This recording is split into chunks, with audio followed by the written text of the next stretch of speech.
Setting up stacking time on your Apple Calendar.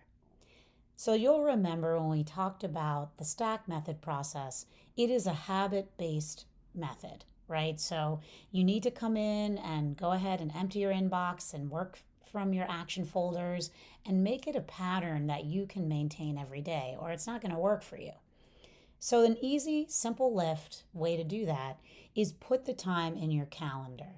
And you'll notice by looking at my calendar right now, I have a couple of different time slots. I have one that's for an hour that says stack, empty inbox, and stack folders. And I have two smaller ones that are a half hour that just say stack inbox.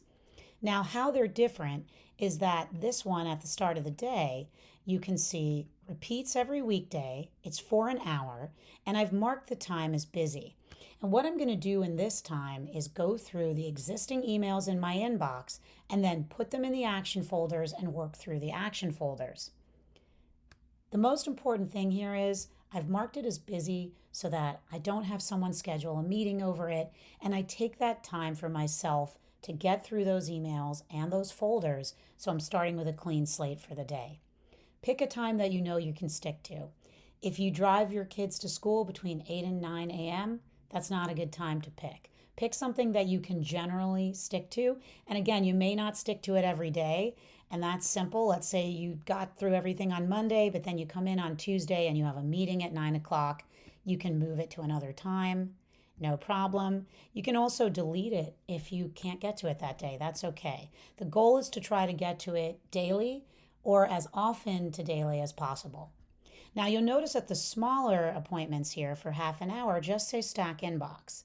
And if we open those are literally a half hour, and you'll notice they're marked as free because these are just for you to work through your inbox, meaning emails that have come in over the course of that day. Now, will you still check your email? You sure will. But if you see that you have this half hour on your calendar, you'll know that you're able to quickly check, see if anything's important, and you'll have a half hour chunk to work through all of those emails instead of doing an email, switching to a task, doing an email, switching to a task. So it's a lot more effective this way. Some people have two, some people make this another hour. So do what works for you. And again, this is also set to reoccur every weekday. So make sure that you put stacking time on your calendar. It is one of the best things you can do to create the habit-based approach that will lower your stress when dealing with email.